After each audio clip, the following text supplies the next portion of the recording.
Bun găsit, dragii balanțe! Bun găsit la citirea lunii noiembrie. Este o citire puțin atipică față de ce sunteți obișnuiți pe acest canal. Este o citire legată de mesajele pe care le puteți primi de la îngeri, de la arhangheli.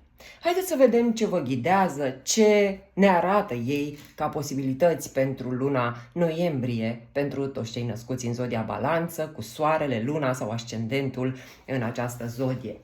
Începem cu un mesaj al spiritului tău, al sufletului tău. Haideți să vedem ce dorește sufletul tău să ne transmită pentru luna noiembrie.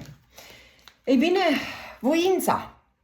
Voința poate e prea mare sau poate lipsește.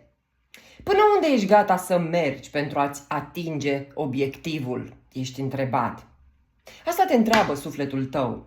În zilele următoare va trebui să iei o hotărâre, să alegi un drum. Ascultă-ți intuiția și angrenează-ți voința de a persevera. Nu lăsa fricile să-ți domine viața. Un mesaj superb. Sunt curioasă cu câți dintre voi rezonează acest mesaj. Haideți să vedem mesajul îngerilor, care a și venit. Îngerul Azure vă transmite că rezultatul dorit va apărea foarte curând. Dă dovadă de răbdare și credință și nu încerca să forțezi lucrurile. Iată cumva este în legătură cu primul mesaj. Bineînțeles că atunci când ai credință că totul se va rezolva, fricile n-au ce exista în mintea, sufletul tău. Cumva e nevoie să dai dovadă de credință supremă, că totul va fi exact așa cum îți dorești. Să perseverezi, să ai voința, da, să reușești. Arhanghelul Gabriel ne arată că ai ceva de spus. Poate chiar ai ceva de transmis important în luna asta. Este un mesaj atât de important că îi poate ajuta și pe ceilalți. Poate vorbim de experiența ta de viață, poate vorbim de un mesaj important pentru cei dragi ție, care poate salva o situație din viața voastră, din familia voastră. Inițiere spirituală pentru tine în această lună. Cumva ești impulsionat către o evoluție mai mare spirituală. Ai parte de o schimbare de învățător. Un învățător, un dascăl ce va apărea în luna noiembrie pentru tine, care te va ghida, te va ajuta să găsești calea corectă spre împlinirea visului tău. Iată din nou susținere spirituală. Dragilor, se pare că sunteți destul de inițiați pe drumul acesta spiritual. Iar evoluția voastră în plan spiritual se va simți puternic în luna noiembrie. Ești inspirat, inspirată, sunteți asistați și susținuți la fiecare formă de inițiere spirituală. Aș spune eu aici să fiți atenți la semnele pe care le primiți. Unii chiar ați putea avea o întâlnire foarte, foarte importantă în viața voastră. O persoană care îți schimbă cursul, îți schimbă perspectiva, schimbă ceva din viața ta. Este cu siguranță o schimbare majoră pentru voi în luna noiembrie. Haideți să vedem și mesajele tarotului pentru voi. Avem 3 mesaje suplimentare. Se anunță un nou început. Un nou început care vine, dacă vreți, după o perioadă destul de nefastă sau cu gânduri destul de multe negative. Din ceea ce văd eu cu 4 de monede, ești destul de închistat, ești destul de greu de convins să mergi mai departe. Dar luna noiembrie apare omul potrivit, la locul potrivit, care te va convinge că e cazul unui nou început sau e momentul să pleci pe alt drum, iată, pe o cărare nouă, ce te duce spre dorința ta. Gândurile tale negative, cel mai probabil le-ai manifestat deja. Eu sper ca tu să ieși din aceste gânduri negative, nefaste, care pot aduce întâmplări neplăcute în viața ta. Haideți să vedem energia generală pentru voi, dragii mei. Treiul de bâte, mișcare, acțiune, un drum, planuri de termen sau pe termen lung.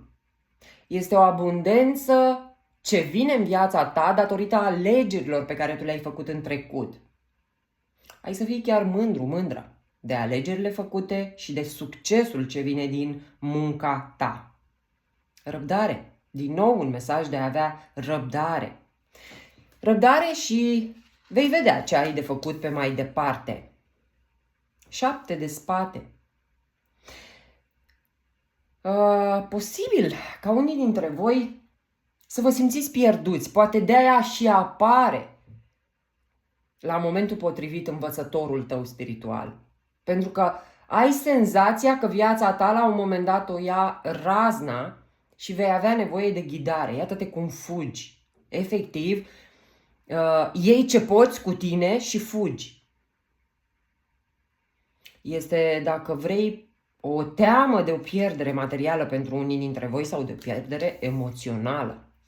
Dar fugi spre echilibru. Te îndrepți spre o perioadă mai echilibrată, o perioadă de vindecare în viața ta, pentru că temperanța ne vorbește de vindecare.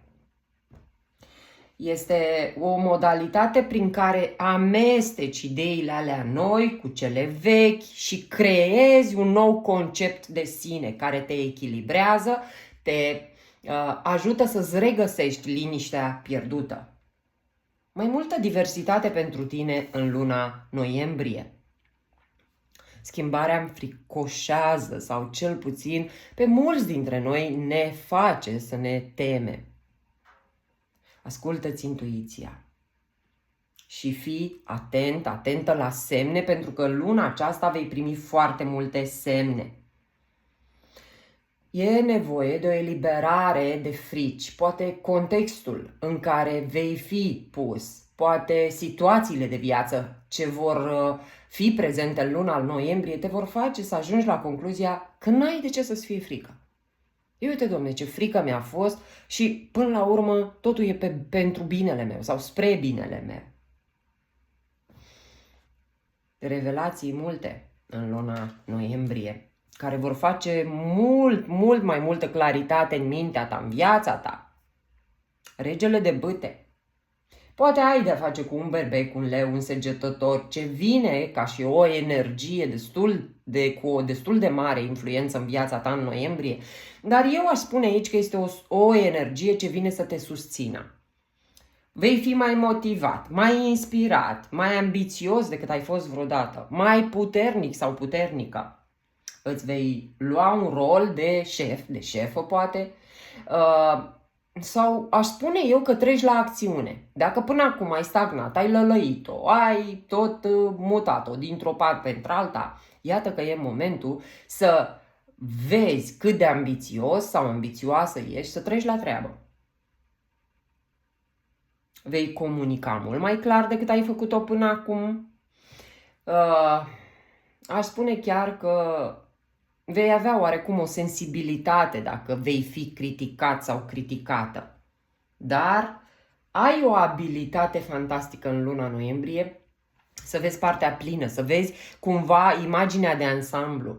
Dacă ai avut momente până acum să vezi doar partea goală a paharului, se schimbă perspectiva ta, se schimbă ceva în mintea ta. Și bineînțeles că atâta timp cât reușim să ne menținem o perioadă de timp pe viziuni pozitive, speranța crește. E așa, ca și când acorzi atenție acelei părți pline ale paharului și ea ușor se umple. Vei avea mult mai multă încredere în viitorul tău. E ca și când dacă vrei tu, să spunem, ai o dorință, în luna noiembrie vei vedea că faci primii pași spre acea dorință. Ce se întâmplă când vezi? Băi, hai că merge. Hai că, uite, ușor, ușor se rezolvă. Vei avea mult mai multă încredere că vei ajunge la dorința ta. Începe să se vadă luminița de la capătul tunelului, aș spune eu, pentru tine. Chiar dacă totul pare confuz, că așa mi se pare, la tine totul pare confuz, ești încă în gânduri negative, în gânduri din alea care, atenție, dacă stai și persiști prea mult în ele, poți atrage în viața ta. Noi manifestăm zi de zi, secundă de secundă, conștient sau inconștient. Haideți să facem această manifestare conștientă și să ne ducem într-o direcție pozitivă. Știu, poate mulți veți spune, da, cum să gândesc pozitiv când eu nu am bani să trec strada, sau că nu am iubirea, sau că nu am nu știu ce. Dacă vrei să te concentrezi pe acea parte, neajunsurile vor crește. Hai să nu spunem că suntem bine, să spunem, sunt din ce în ce mai bine. Se putea mai bine, dar sunt bine. Mă descurc. Atâta timp cât avem ce mânca, avem un acoperiș deasupra capului și bani pentru pâine mâine, suntem mai fericiți decât 60% din populația globului. Da, poate sună ciudat, dar așa e. Haideți să vedem un sfat care a și venit pentru voi. Îndrăznește. Ai curaj, ai credință. Fă saltul ăsta de credință. Despre asta chiar este vorba. Și nu întâmplător îmi vin mesajele, ceea ce tocmai eu voi explica vis-a-vis de a vedea partea plină a paharului. Este, dacă vreți, o modalitate prin care îți înveți mintea să se uite pe pozitiv, nu pe negativ. Că dacă vrem, cu toții găsim bube, cu toții găsim neajunsuri. Dragilor, o lună interesantă. Să aveți spor în toate și multă, multă bucurie. Eu vă pup și nu uitați că aștept cu bucurie mesajele voastre în comentarii să-mi spuneți cum vă plac astfel de etalări. O lună minunată. Pa!